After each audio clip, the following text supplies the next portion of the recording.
All right, so welcome everyone. This is Mindset Do and a University of the Sunshine Coast free webinar to do with Queensland Mental Health Week.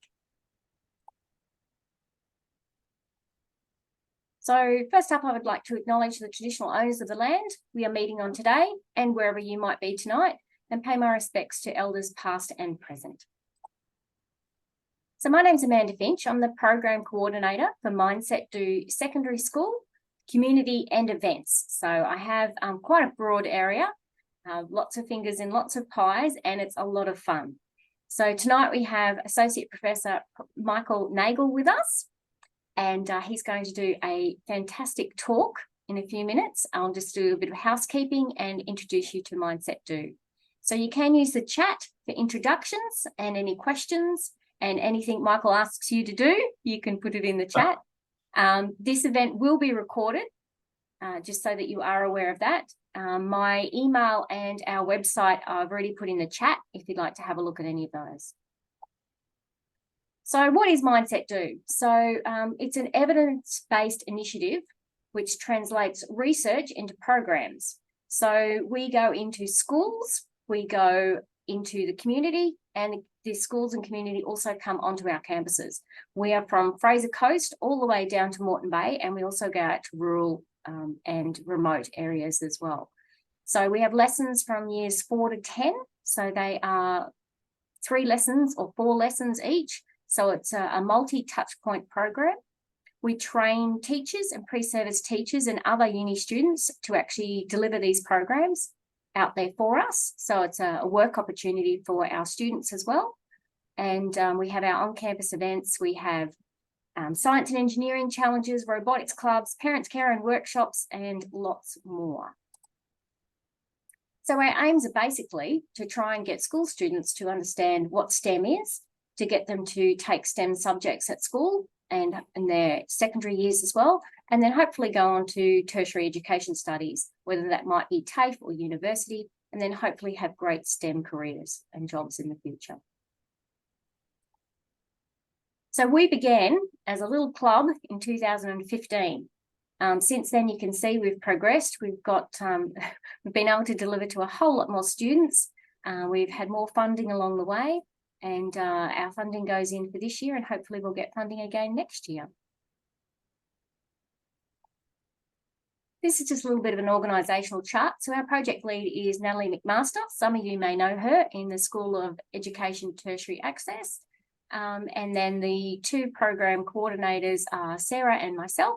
And then we got about 10 or 12 uni students I employ in my areas, and Sarah has about the same. So if anyone's interested, please drop us a line. So that's our structure. You can see we're in primary and secondary in the schools. Community, we have robotics clubs, coding clubs, Lego League Club this year, which has been amazing. We're off to competition in early November. And then in the event side of things, we do all of that. So yeah, there's an event coming up for AI for Humanity at Fraser Coast and one at Moreton Bay campus. Both of them are coming up in November if you're interested to attend. They're free. So this is the research team. Some of you may know these people throughout your university travels, and they're going to be putting together the outcomes of that very soon. There's some preliminary findings for the Year 6s, which indicate that whilst males and females have similar STEM skills, females have a lower expectancies for success. So that's what we're trying to change. Why we're doing this with Queensland Mental Health Week, we have a program that's in Year 9 called Brain Health and Wellbeing that was developed by Dr. Catherine Broadhouse. She's a neuroscientist. So she developed these lessons to help educate Year 9 students on the brain's structure and function and the underpinning of mental wellbeing and brain health. So that's one of the lessons that we deliver in schools.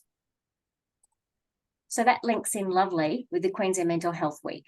So it's a reminder that we all have mental health, and when you look after your wellbeing, your family, friends and neighbours, your communities are all uplifted as well.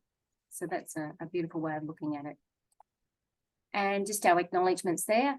that it's partly funded by UniSC, the Australian Government of Education, and the Higher Education Partnership and Participation Program. So that's it for me, very short and simple. As I said, if you'd like to get in contact with us, you can do so by emailing me. I'm going to stop sharing now. And over to you, Michael. Fantastic, thank you. I'll share my screen, although it is rather disconcerting because I can't see anyone. And for those people who know me, some of you out there do, I'm what you might call a bit of an extrovert. So COVID was really problematic for my partner and I, because she's an introvert and I'm an extrovert, and putting us in the same place for lockdown, not a good scenario. Oh. But I'm going to share my screen and stop meandering about my personal life. I'm going to mute myself so I don't interrupt. Okay. So I'm hoping you just give me a thumbs up, Amanda, if you can see the screen all right. Okay. So I'm going to take about 45, 50 minutes to talk to you about a few things we know in terms of what I hope you to get from this. Some of you, if I know there are some students out there, so you've probably seen some of this either me lecturing or in webinar, so it might be a bit of a review for you, but that's okay. We're going to talk about how the environment impacts upon the development of the brain. I want to start by saying I'm not a Luddite. So because I'm critiquing technology, doesn't mean I'm anti-technology, but what I've seen in the last over a decade suggests that we have taken technology for granted without really understanding what it might be doing to a brain that is not futuristic. Our brains are rather prehistoric. And then just some things we can do to kind of ensure that the young people out there are getting, for want of a better term, an environment that's healthier than a virtual one might offer. And I have to say, Mandy, I'm a bit nervous because you have an event coming up. I get really nervous when I see AI for future humanity, because all I can think is Terminator. So I hope that goes well. So a little bit understanding brain. Now, some of you might know some of this, and this is where I thought there might be a part that people put their hand up. So it's important for you to understand how the brain actually sets up its neural network. Okay, so at birth, an infant will have about 500 billion neurons. Now, these things prior to birth are busy connecting themselves. And how do they do that? Well, you probably heard this word before, synapse. So a synapse is a connection between two neurons, okay, quite simply. And this diagram helps to show that. And here's where the audience participation part comes in. And this is where I love it, because I've done this with people, if 1,000 people in the audience, I usually get them to put their hand up like this. So if you're out there and you want to have a little bit of fun, you can do this. Put up, let's start with your right hand. Now I want you to imagine this is a neuron. I can see you, Mandy. Good, play with me here. This thing here would be called, pardon me, an axon. You have 5 dendrites, wiggly or dendrites. One neuron can have as many as 10,000. If you had things coming out of your elbows, which would be rather unfortunate, those are axon terminals. So if you wiggle your dendrites and then put up another neuron and wiggle your dendrites, and this is one of the best parts of my night, just do this. Dun, dun, dun, dun, dun, dun. So what you're actually doing, you're a little bit off key there, and you're supposed to go from hand to elbow, hand to elbow. This is not going to do anything for you. So what you're actually doing is mimicking what happens about 17 days after conception. Okay, 17 days after conception, those neurons start to generate. They are the foundations of the human brain, and they start to speak to each other through electrochemical impulse called a synapse. The messages from the dendrites of one neuron to the axon terminals of another. Now, the more repetitive the stimulation, the more likely you are to have the brain hardwire for certain things. So when a child is born, they have a limited number of neural connections, and stimulation from the environment, I'm going to give things away, that actually help to set up the neural architecture. And I would argue, and the evidence suggests that there are 2 points in time that are really interesting in terms of being vulnerable to environmental assault or stimulation. I use that word assault purposefully. Okay, so those 2 times happen to be from about 0 to 4, and when puberty kicks in. Okay, people often will use the word teen or adolescence. The problem is when you use teen is too specific because it refers to 13 to 19-year-olds, and adolescence can be too ambiguous depending upon who you're talking to and what parameters are used. So I typically link the word adolescence to pubescence, because pubescence is a medical term denoting a change in the reproductive system. We know when puberty kicks in, it not only starts changing the body, it actually starts to change the brain. So if you think of it this way, it's kind of like, okay, from roughly 0 to 4, there's a whole lot of stuff that goes on. Then the brain kind of plateaus. And then from anywhere as young as 9, 10, 11 onwards, there's some real serious restructuring going on in the brain. I'm going to break that down for you in a minute. So these two particular times are when the brain is really receptive to certain stimulation, whether it be positive or negative. So you can see this graph here. By the way, when you see this image here, it's a little bit misleading because try to remember this. No two neurons in the human brain physically touch. Okay, so everything's done by electrochemical impulse. So because these diagrams are two-dimensional, it kind of suggests they physically touch. They don't. But you can see in the first instance, first slide is what you'd see roughly at birth, about 6 years of age, and then 14. Okay, because when the teen years kick in, the brain is busy getting rid of unused connections. And that's a really important aspect of brain maturation that we're going to talk about. Okay, so early in life, the brain's busy setting up its neural superhighway. And then later, in the teenage years predominantly, but when puberty kicks in, it starts restructuring itself. Now, a lot of people don't even know that the human brain doesn't fully mature until in our third decade of life. We know that for females, most of the hard work for males and females is done somewhere around 19 or 20 years of age. For females, we believe it's roughly around 24. For males, some scientists think it's maybe 26, 27. Others think a little bit later. Some of you might be thinking, no, it's even beyond that. I mean, anecdotally. But here's something you might want to take away from tonight if you don't remember anything else that I tell you. This is just a little bit of friendly advice. While it takes longer for male brains to mature, they actually deteriorate sooner statistically.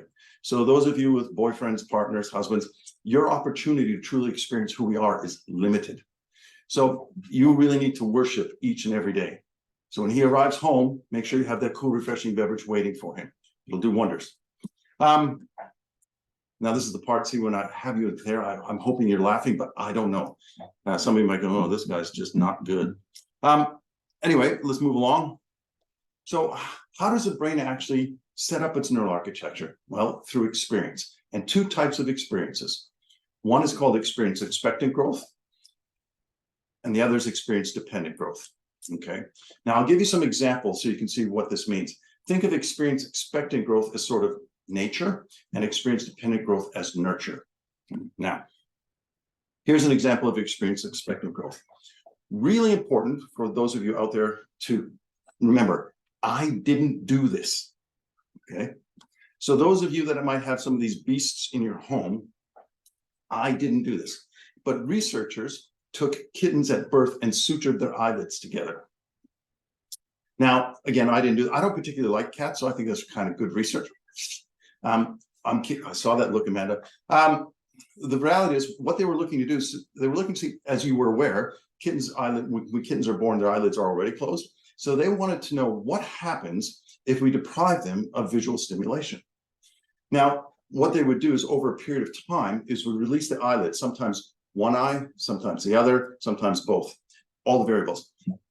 What they found, regardless if it was one eye or the other or both, the longer an eye was sutured closed, the more likely it was that kitten would have impaired vision or be completely blind.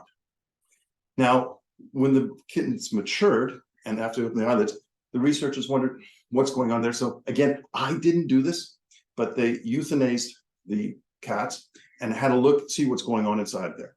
Now, there was no physical damage to the brain, no physical damage to the occipital lobes, no physical damage to the eyes, none whatsoever. In other words, all the equipment was there for sight.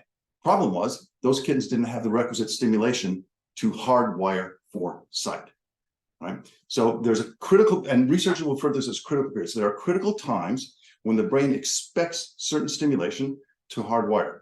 Now, we know this is the case with children, not because we suture their eyelids together. We'd never get ethical clearance for that. But children, about 1 in 10,000 children can be born with cataracts on their lenses. And we know that the longer you leave the cataracts on that lens, the more likely is the child's vision will be impaired, because it's being deprived of the stimulation it needs to hardwire for sight. If I develop cataracts, you take the cataracts off and my vision goes back to what was pre-cataracts. My brain's already hardwired for sight. And I should have said this earlier too, I'm not looking for sympathy. If you see me blinking a lot, I just found out the other day I have a partial tear in my right retina. So it's not that I've got some kind of nervous twitch or I'm crying, just that my eye tears from time to time. So that's experience expectant growth. Another example is infants. We know that infants, if they have any measure of ear infection, they can become hearing impaired. So the brain expects to hear, taste, see, touch, smell things in the early stages of life to create the neural architecture for that.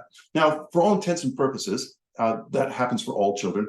It can be problematic if they're deprived of certain stimulation through various disadvantage or poverty. There's lots of things, but for most kids, this happens fine. So that's experience expectant growth. That's nature.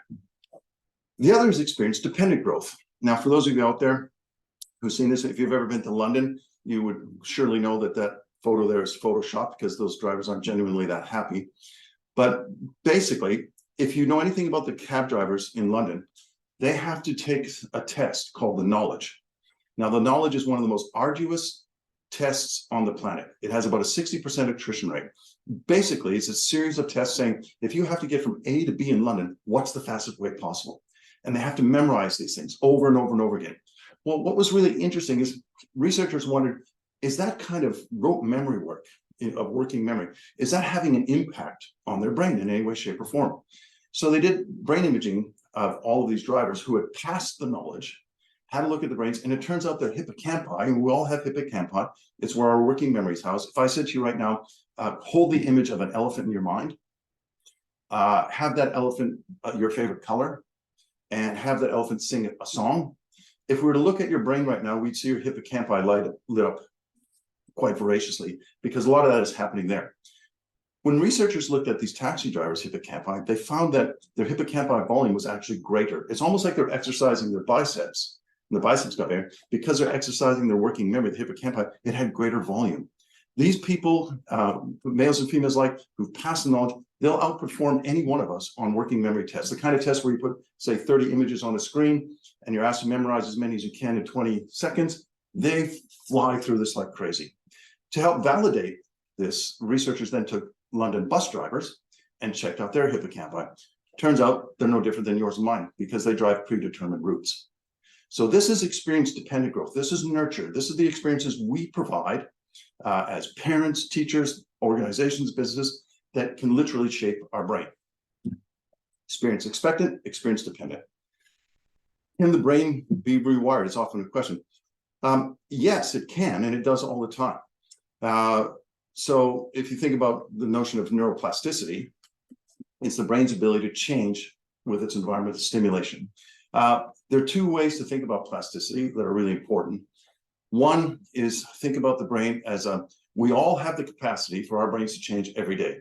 Okay, so if I were to suddenly startle you by making a loud noise or something, made you jump, we could see change in neural growth. We could see dendrites grow as your brain was saying, oh my gosh, what's that? What do I have to do? Do I have to fight it, run away from it? That's one aspect of neuroplasticity. The other is the brain's ability to adapt and heal itself, which it's kind of like wet cement.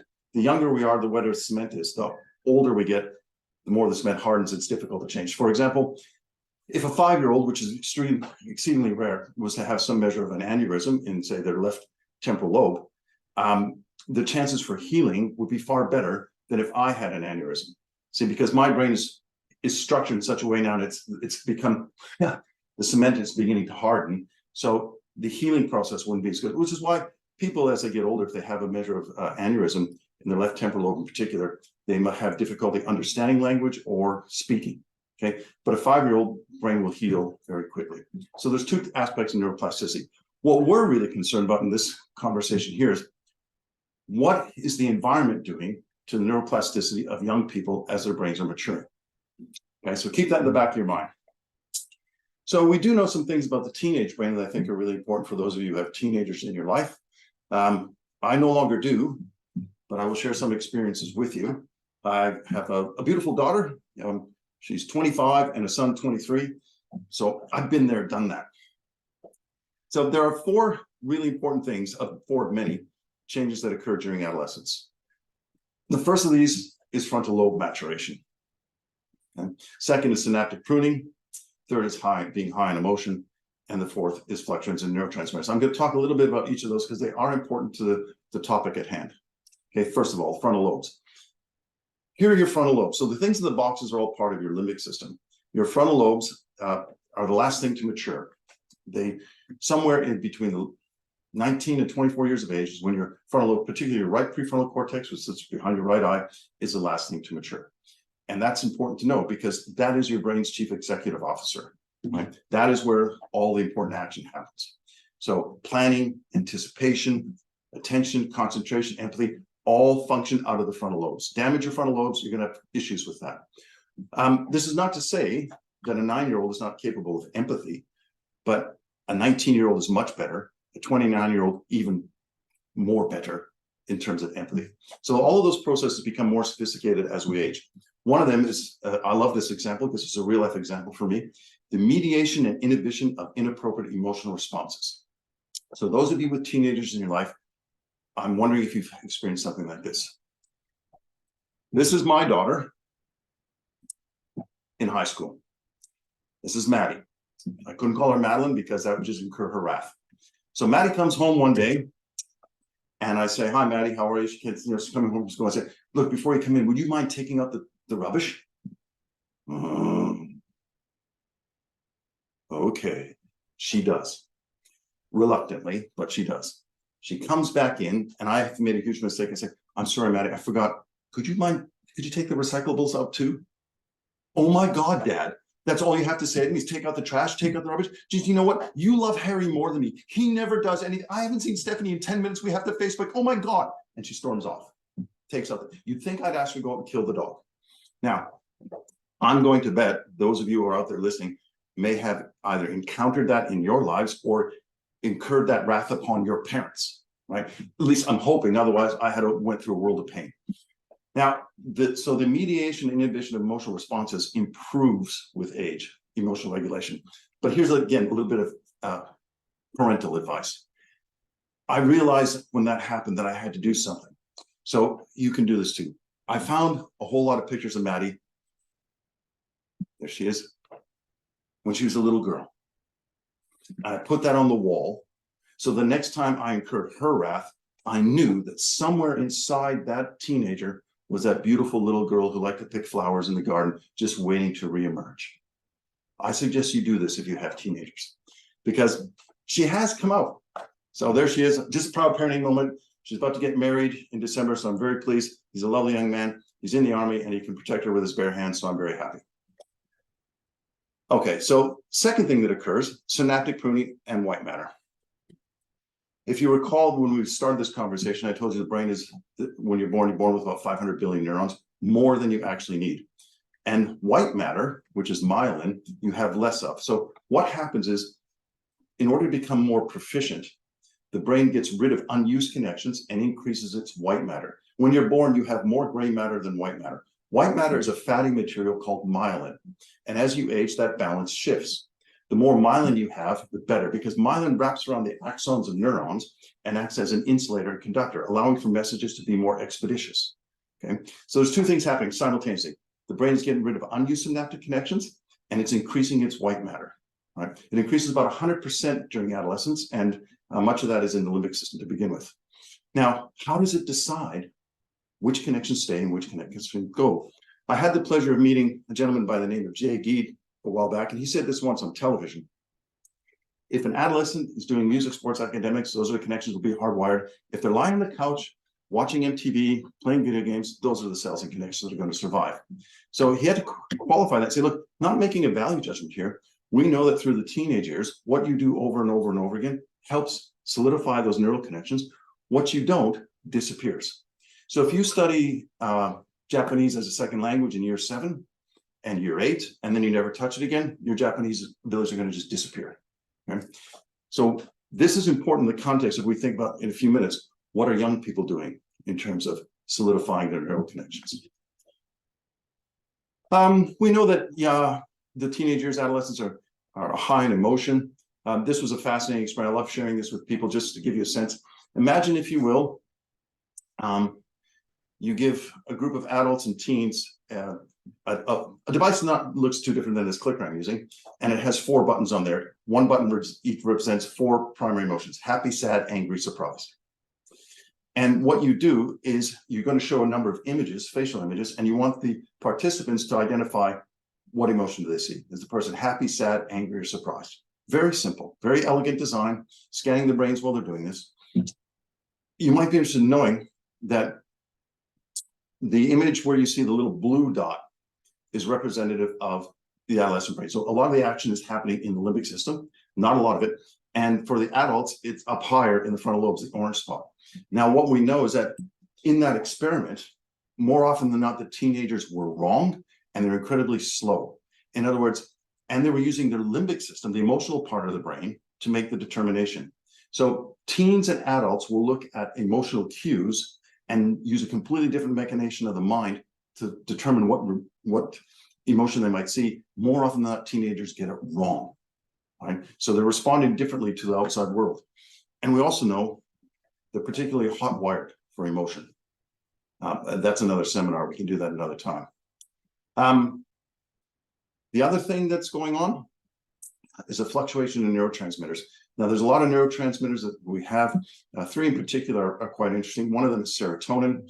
If you know anything about serotonin, it acts as a calming mechanism. If your serotonin levels are exceedingly low, you might be prescribed some kind of uptake drug to enhance the uptake of serotonin in your brain. We can do things to help. We can't produce serotonin synthetically. So rather than taking Prozac or any medication, we can do things that will help enhance serotonin uptake. One of those, I'll put these all up. Eat foods rich in tryptophan. Tryptophan is an amino acid that helps facilitate uptake of serotonin. Bananas are loaded in tryptophan. I put a turkey on there because turkey is absolutely loaded with tryptophan. And this is why I'm Canadian. For some of you who don't know, this is why Canadians are generally easygoing, happy-go-lucky people.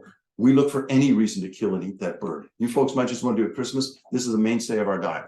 You should eat more turkey. Have you probably seen the quintessential movies where people at Thanksgiving, they eat a lot of turkey and they're just kind of lying there watching? It's not because they ate too much, it's because they're just high on life because they've ate a lot of turkey. So eat foods rich in tryptophan, get a lot of sunlight, which elevates serotonin, and exercise. Now, the reason I'm telling you about serotonin is we don't know why this is, but it's all these neurotransmitters fluctuate a great deal during adolescence. Serotonin is a really interesting one because it's particularly problematic in females. So what happens is in a female's monthly cycle, when estrogen is elevated, so too is serotonin, oxytocin, dopamine, you feel pretty good. Okay. When estrogen starts to go down, so too do those other chemicals. Now, it varies from person to person, no person the same, but it's a pattern. Estrogen goes up, oxytocin, serotonin goes up. Estrogen goes down, goes up. We don't know why this is, but for some reason, for adolescent girls, teenage girls, serotonin tanks more than it does in adult females. Not sure why, it just does. And if you look at rates of anxiety and depression across general populations across the planet, most occurs in females more than males, and in females mostly in teenage girls. Okay. Interestingly enough, recent research has found that when that estrogen goes down and those other chemicals go, you can keep serotonin elevated by ensuring there's a lot of positive relationships. Right? Positive relationships and talking and conversation seem to help elevate serotonin, much like sunlight and exercise. But it does fluctuate. Dopamine is the other one. If you don't know what dopamine is, it plays a part in our reward system. It helps reinforce behaviors. It gives us a proclivity to take risks and look for sensation seeking. It's one of the things that drives us to do, or teens to do silly things. We'll talk a little bit more about dopamine in a minute. What we do know is it's exceedingly elevated. Dopamine receptors are elevated during adolescence, and even more so in males than females. Okay, so males will do some exceedingly silly things and take risks more than females. And this is evolutionary neurobiologists suggest that this is an important time for becoming an adult, taking risks. The other one that fluctuates is melatonin. Those of you with teenagers at home will know full well that their sleeping patterns change markedly from when they're 7 or 8 to when they're 11. Now, melatonin, our circadian rhythms fluctuate during adolescence. They shift about 2 to 3 hours in teenagers. In other words, right now, if you look out here, it's dark. So in a couple hours time, my brain is going to start releasing melatonin to induce sleep. Okay. For most teenagers, that's not going to happen until about 11:30. Right? So they don't get sleepier till later. Problem for them is they still have to get up at the same time in the morning and go to school. Right. And if they're on screens, we'll talk about that in a few minutes, that exacerbates this problem. Okay. So if you, well, I'll leave that for a minute. So we know that teens are chronically sleep deprived, right? We know that screen devices contribute to sleep problems, and that's hugely problematic, not just because they're dreary and drowsy, but it has a huge impact on mental health. Okay, and we know it makes lack of sleep makes even teens more susceptible to acne and illness. It affects eating, heightens effects of alcohol, and increases use of caffeine and nicotine. All of these are documented, right? So sleep patterns are disrupted during the teenage years. And again, you don't believe me? Just go to a high school tomorrow and watch the kids get off the bus. It's like watching an audition for The Walking Dead. All right, so we know the teen brain is a work in progress, and we know that it's susceptible to things going wrong. All right, so that's a little bit about the brain, a little bit about structures and functions, a little bit about development. Okay, so now we want to move beyond that. Now you know the context of development, you know how it plays out. Let's talk about some things. Okay, important to remember these things. Experiences matter. Okay, in terms of neurodevelopment and maturation, experiences are incredibly important. So, what kind of experiences are young people having that might be disrupting that healthy development? I would come right now and say, let's just say no to iPads. Now, I'm not anti-technology, but I'm going to talk through a few things and you can make up your own mind. Okay, some problems with screens. Let's start here. Let's cut to the chase. Are screens changing the brains of young people? Now, I put this up here because more than 10 years ago, you can tell by this picture, it's a little bit dated. I was invited to be on Sunrise. It's a big deal. Love Mel. I wasn't too keen on Kashi, but really, you can see for whatever reason, I was in Sydney, Michael Cargreg was in Brisbane, and Mel and Kashi were in Melbourne. So I never got to talk to any of them first. So we're all on screen. I didn't know that Dr. Cargreg was going to be there. I was asked to talk about my views on technology and particularly young children, because I just had a book come out. So they had me on there, and I was going through some of the things I'm kind of talking about now. And then he appeared, Michael Cargreg appeared. Suddenly it's a debate. I thought this is going to be fun. And they had Michael Cargreg, and the first thing he said was, oh, I have to disagree with the good professor, because there is a difference between causation and correlation. And right away, the wheels in my head start to, oh, I can't wait. And I'm thinking, oh, the people in the morning, they don't know what he's talking about. I can't wait. So he laid out a whole lot of things. And then I was ready. I was like, Kashi interrupted and said, okay, thanks for that. Now it's time to go for commercial break. We're done. I didn't get a chance to say anything.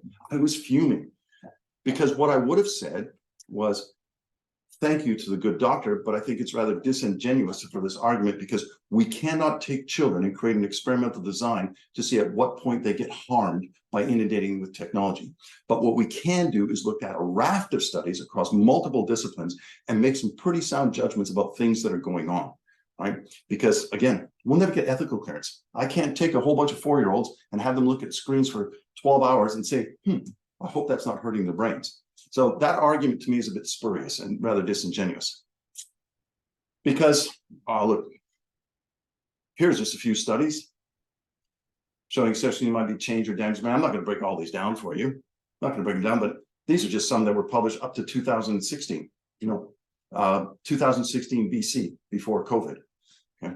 So now let's get a little bit more specific. What are some issues that might be creating problems? Obvious one, sedentary behavior. Okay. You've heard sitting is the new smoking. Well, we know that when kids are sitting and they're involved in screen devices, and tech-enabled lifestyles, it has an impact on their memory and cognitive acuity. Okay, a negative impact. It impairs their thinking. So there are studies that suggest to us digital aids give us smartphones, but it's made dumber people. Right? Because it has an impact on how we engage with the real world, how we think, and how we remember. Okay? That's from sitting around. Because we know that sedentary behavior is also a significant driver of depression. Right? Now, one of the reasons why you want to move is that any moving you do, when you go for a short walk, a 20-minute walk or something, or a little bit of physical activity, it helps release something called brain-derived neurotrophic factor, BDNF. And that increases serotonin and it oxygenates the brain, and it makes you feel. But this is one of the reasons why many of you, I'm sure, after a long day, you might go for a walk, and after 20, 30 minutes, 21 minutes, you start thinking, you can solve all the problems of the world. You have this mental acuity and clarity. It's because BDNF is like miracle grow for the brain. It enhances dendrite growth and makes your brain feel fantastic. Physical activity is a necessary element for all aspects of cognitive functioning and development. Okay, so sitting around is not good. So that's one. Addictive behaviors. We know that a lot of screen activities elevate dopamine in the brain. So let's come back to dopamine a little bit. Okay. So it plays a part in the brain's reward system, as it says here. It reinforces certain behaviors, prompts us to do certain things. It's the key neurotransmitter linked to addiction. So I want to introduce you to this man. Something really interesting happened in 2017. This gentleman, if you don't recognize him, his name is Sean Parker. He was Facebook's first president and a colleague of Mark Zuckerberg when they created Facebook. In 2017, he came out in public and basically said that he and Mark designed the platform with algorithms that were intended to help spike dopamine and get people hooked on it. Right? For example, the like button gives users a little dopamine hit because, and then they want to upload and do different things because we all like to be liked, right? So their design was purposeful in elevating dopamine. Right? Not to be outdone, that same year, Tristan Harris, he was a former Google product manager. He came out and mentioned that in Silicon Valley, the whole modus operandi for building apps and everything on phones and devices was to get people hooked. Okay, so all of the things on devices we use are designed to get you to look at them and use them again. There's a reason they want you to have notifications on. You know, when you go ping, oh, it's like Pavlov's dog. Something's happening. You look at it. So let's be clear. Big tech is not there to make humanity better. They're there to make money. How do they make money? They make money by you using those devices or your children or younger children over and over and over again. That's all about it. It's all about making money. Now, dopamine is really interesting. Think about this. We know that depending on what you're eating, we can elevate dopamine 50%. Eating's good. We like eating. I won't say too much about this. Presumably we like this, 100%. I'm not advocating this. Okay, so we know this. We also know crystal meth, a whopping 1,200% elevation in dopamine, which is why it's so highly addictive. But there's a catch-22. When you're chronically exposed, as I said, to addictive substances, it reduces the gray matter in the frontal lobes, the part of the decision-breaking mechanism system, right? The part of the brain that goes, if this, then what, right? So continuous elevation of dopamine actually shuts down some of the thinking that we take to make decisions. So it's a vicious cycle. You might be interested in this. There's lots of evidence that tells us screens and video games elevate dopamine about 100% or about the same as sex. Okay, depending upon the game or activity. So that's a whopping elevation of dopamine. Okay.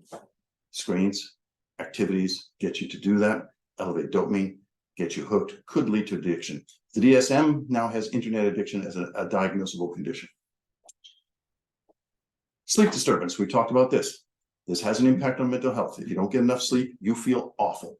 And teenagers are chronically sleep deprived and on their devices at night.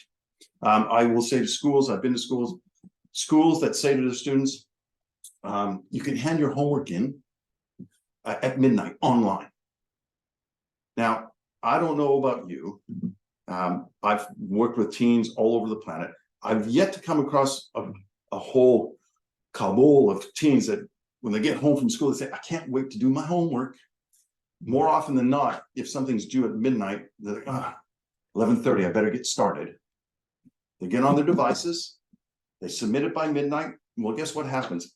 The blue light emitted from screens delays the release of melatonin even later. Whether you're a teenager, an adult, or a child, it has an impact on your sleep patterns. If you want to have your if you want teenagers to be asleep, they should be off those devices by 9. Because they're doing homework till 11:30 or 12, they're not going to be asleep till 1:30 or 2. Then they get up at 6 in the morning and they have to go to school, and they aren't pleasant. So it has a huge impact, not just on teenagers, but on kids and adults alike. If you're having sleep problems, think about how much time you're spending on your screen before you go to bed. Another contributing factor is social isolation. This is kind of ironic in some respects. If there was any silver lining that came out of COVID, it was the what has come through is that here at our university, many of you, if you worked at the university, heard this word. Other than Zoom, it's another word I've learned to loathe. Pivot. We had to pivot. We had to pivot what we're doing and to do this online. And we're pivoting all over the place. And we were told that technology would help save the day because we were pivoting to it. We could teach, we could learn, everything would be okay. Once we get through this pandemic, everything will be fine because we're doing. Well, it turns out that being online actually makes you feel more isolated, right? It distracts you from the realities of being with real people, and it reduces, this is important, the intimacy of relationships. We are by nature social beings, introvert or extrovert alike. We need to be around other people. Take them away, and the research is telling us this, the evidence is telling us this. Young people in Victoria have some of the highest rates of anxiety and depression on the planet. And they were locked down more than many other people on this planet. Yeah. I'm not going to make a bold political statement here, but let's just say the departure of Daniel Andrews was probably a very good thing for Victoria. But I haven't looked at the recent data, but we do know that from about 2007 onwards, electronic media use increased, social interactions decreased. What happened in 2007? We got a hold of these smartphones. First portable smartphone, Apple smartphone was 2007. Now it's widespread. I imagine that graph has gone exponential. Okay, so recently, study came out by Barthorpe and colleagues. I think this is important. Great amount of time spent on social media was associated with increased risk of self-harm, depression, lower levels of self-esteem in females. Okay, findings were similar for weekday and weekend use. They actually found a connection between time on screen, self-harm, depression, and lower levels of self-esteem. Is it having an impact? You decide. Now, one of the things you can think about too is displacement hypothesis, because, and it sounds really complicated, but it's basically, if you're on a screen, what aren't you doing, right? If you want to see a good example, and again, please do not get me wrong. I'm not here to critique parents by any stretch of the imagination. Finding Nemo was a godsend for me, right? Put that on, I had some respite, right? And the fact that it was so well done means my kids could watch it over and over and over again, and I could just sit back and have that cool, refreshing beverage that was given to me. But by now it was, well, anyway. The point being is that I'm not here to critique parents, but children, particularly in the early stages of life, need to have interactions with people. Screen devices don't do it. If you want to see a good example of how important relationships are or those interactions, when we're done here tonight or anytime, go to YouTube and type in still face experiment and watch what happens when you deprive an infant of the gestures and mannerisms of a mother's face. I won't say anything more than that, but what we know is that people of all ages, particularly infants and children, need to see other people, need to react to other people. It's great to give them an iPad or something when you're in a coffee shop, but what are they missing out on? This is the displacement hypothesis. Doing it once, maybe not a problem, but if they get addicted to it and you're doing it over and over again, do they learn how to mediate themselves? Do they learn different aspects of social behavior in a context? Maybe not. Mental health disorders. Now, there's a lot of contributing factors associated with screenings. I'm going to talk about one in particular in a moment. In one of my books, I had published, what's really interesting is if you looked at psychometric measures in terms of happiness, mental health, self-esteem, confidence, everything for young people was on an upswing till about 2000, year 2000, turn of the century. It started to go down, and then at 2007, it just tanked, right? So we have, and now COVID notwithstanding, even before COVID happened, we saw higher rates of anxiety, stress, and depression in generations of young people who, for all intents and purposes, were living in a world that was far better than previous generations. Right? They never encountered world wars, affluence. Most Western countries were very affluential, people were doing well. So there's some things that are going on. And I think it's important to think about that. Now, last year, a colleague and I had a book come out, and we looked at something that we thought is a really interesting phenomenon. This is what we wrote about.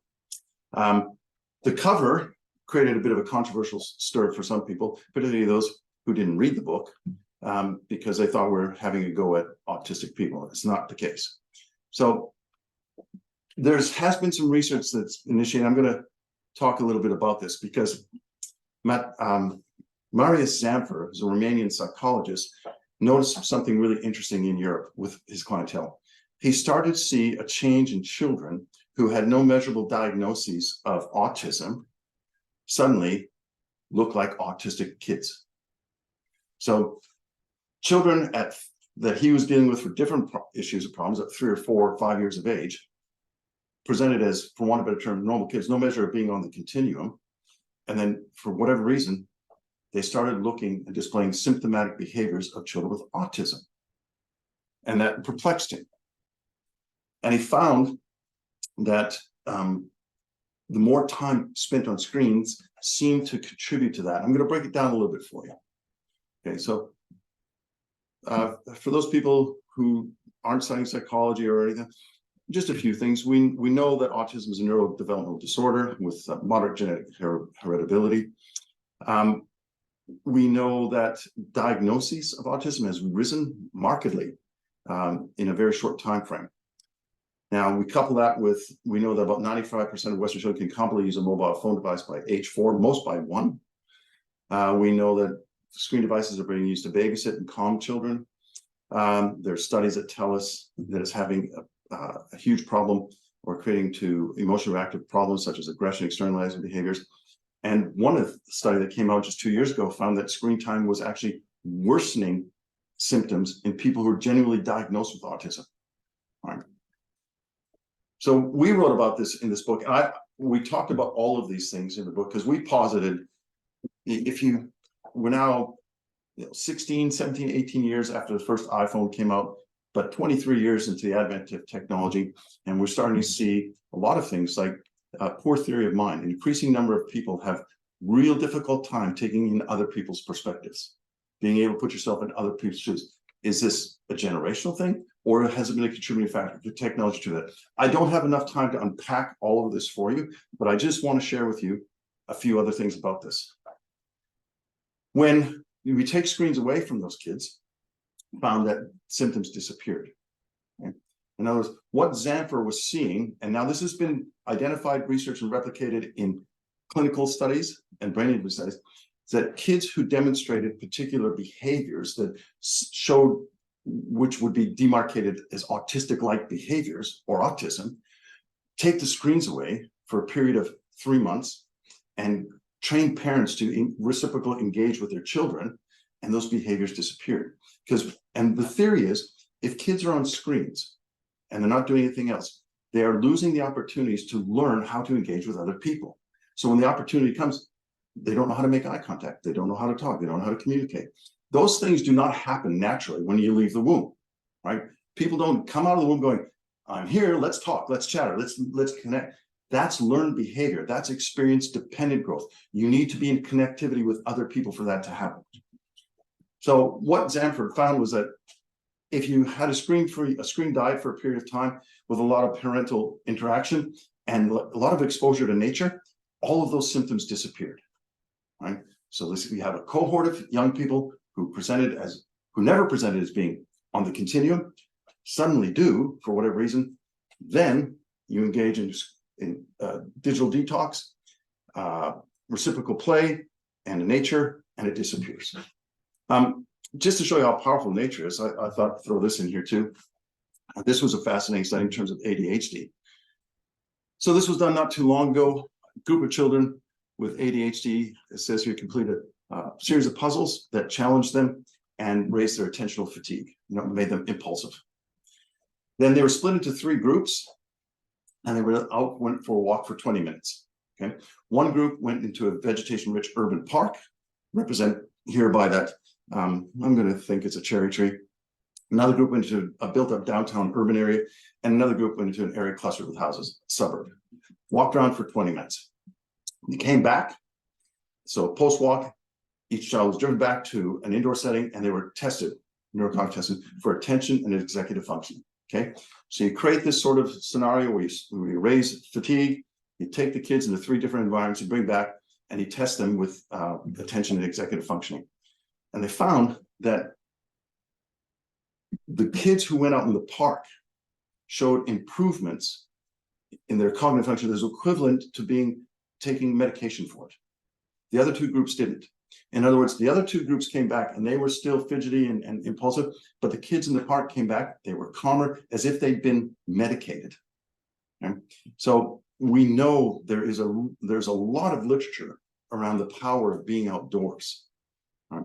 So we're seeing this with ADHD and with Zamfir, and now other studies have demonstrated if kids need a digital detox, they need to get outside, they need to get outdoors. So let's go back here. Are screens changing the brains of young people? I'll let you decide.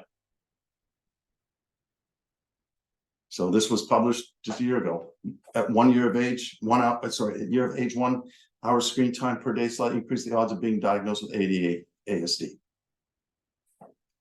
This came out 2019, stating clear relationship exists between intensive screen use and ASD. Also recommended causal pathways need to be further investigated. Another study, right? Longer daily screen time and longer cumulative years of screen exposure since birth were associated with the presence of autistic-like behaviors at preschool age. This was published in 2021. And it goes on, right? Change the parenting operation, get more involved, and those things disappear. Significant association between daily hours spent on devices and having SQ. Now, SQ is like it's like IQ, but it's social intelligence. Okay, right. So social skills score. So measure daily ability to build friendships and relationships and maintain over a long period of time. A relationship or a connection between low SQ and being on screens.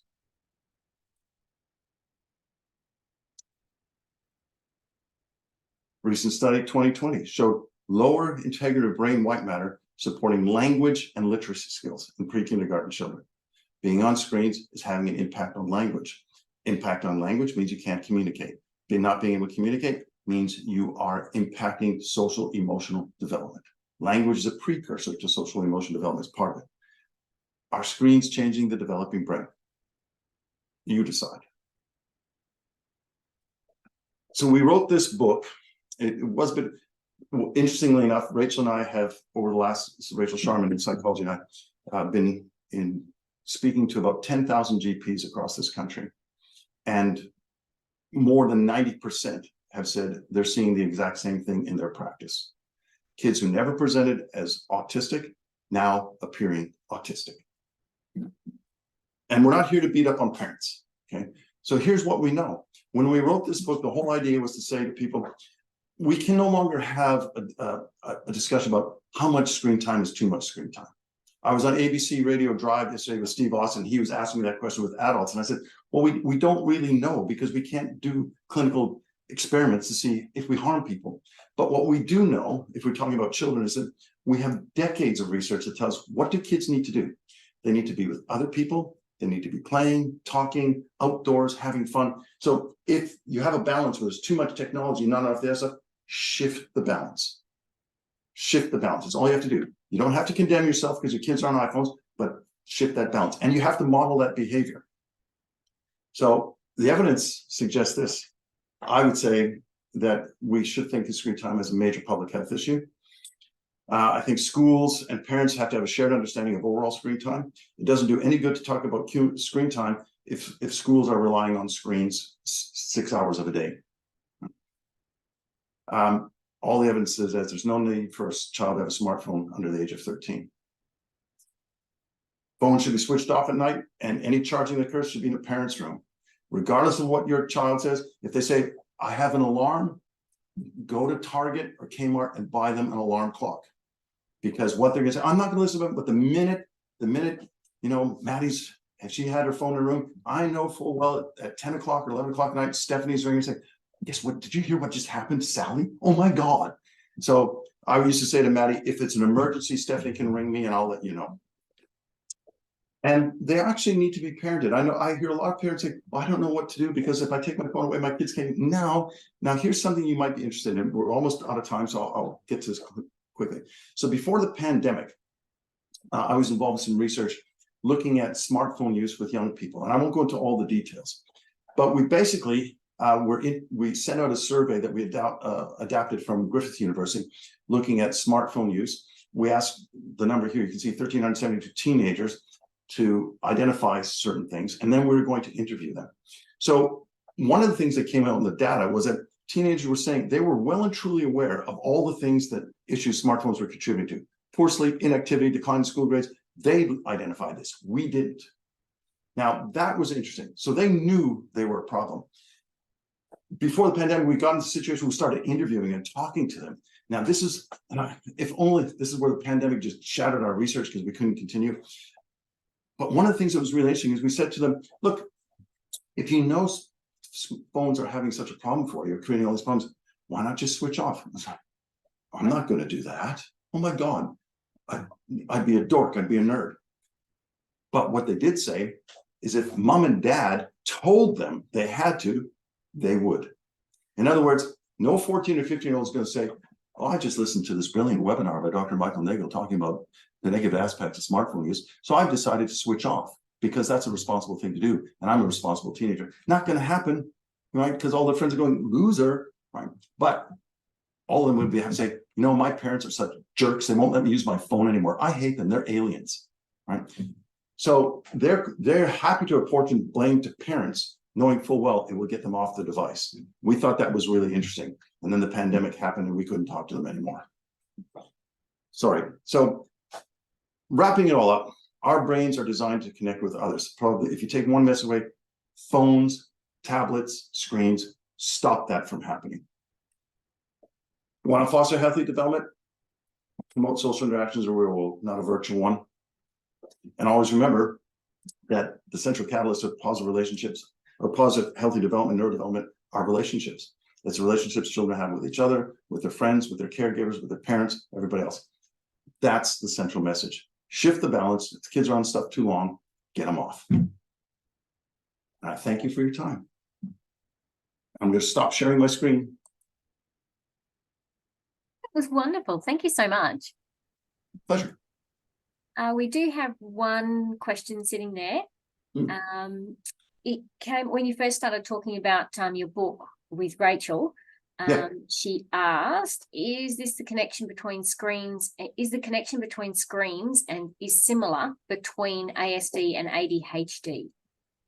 Similar in, I'm not sure in what particular way. Similar behaviors towards ASD and ADHD. Well, probably because, and I'm just speculating here, it's very rare for anyone to be purely ASD. Usually there's a lot of comorbidity, so there's things that overlap.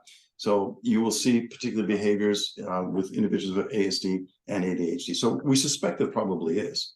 But I think what we were really looking at, and interestingly enough, we're now working on the second edition of that book because that book came out last year and we've got mounting research studies that we've just accumulated now saying more and more the same sort of thing. And now we have evidence and we're talking to GPs here and they're adding to that. So we do think it's a problem. It is a problem. And again, it's not to apportion blame to anybody, but we just take phones for granted and devices for granted. We don't really think about what's the longer term impact. Because our brains, as I mentioned at the beginning, what's sitting between my ears, in spite of my age, anyone out there, that thing is prehistoric. It was designed over a millennium and operate in a particular way. And one of the things that needs to operate well is social interaction, not virtual. I think part of the trouble is too, like my kids are a very similar age to what yours are, is that we were given this technology and we went, wow, this is amazing. And it did so many things and it did help us. So we then shared it, not knowing the consequences, because how could we? We didn't know back then what those consequences were. So it's quite interesting. And just to share a little bit of information, when you talk about predisposed to those ASD or ADHD or any of those things, you do tests first to find out whether it's long-term or whether it's just started or whether it's... So what Zamfir had found, as I said before, is the diagnosis for ASD usually happens when children are about 2 to 3 years of age, because one of the diagnoses is delayed language and difficulties in responding to other people, right? And so you see kids at 2 or 3, they become more responsive to individuals beyond parents. So that's usually the time when you start making a diagnosis and assumptions about, is individual on the continuum. And let's bear in mind that continuum is fairly wide, from people who are have very difficult functioning in the real world, maybe nonverbal, low IQs, to students who walk into this university and thrive, but they still have social motor. So the continuum is very broad. But what Zamfir found was that he was working with people who, for the longest part, for a good portion of their life, never appeared. None of those symptoms ever appeared. And then suddenly, no eye contact, wouldn't talk, didn't know how to engage in social settings. And I would encourage everyone out there, go to YouTube and watch the still face experiment, because that short clip, to me, says it all. Shows the importance, how important it is for children to connect with other people. So just reading through a couple of things, people said, thank you, very interesting, love it. Big thank you, Michael, for all the information you provided during the webinar. Very, very interesting and thought-provoking. I plan to read your books more. Oh, you mean you haven't already? Thank you so much. This is fantastic. I've just had a fan moment as I've read some of your studies. Thank you. Particularly useful explanation of the brain science. Very insightful, very helpful. Yeah, beautiful comments. Well, it's great. It was. Thank you for being there in the virtual world. The irony is, I'm telling you about the challenge with screens, and we're on a screen. Yeah. But it is, again, nothing wrong with being on a screen, as long as that balance, right? You shift that balance. So if you get off your take-home message, isn't it? Get off your screens by 8, so you sleep well, and then get up and go for a walk in the morning. That's right. Oh, someone said, made me miss EDU 101. Oh, thank you, whoever that is. I miss you too. All right, I might just stop recording now.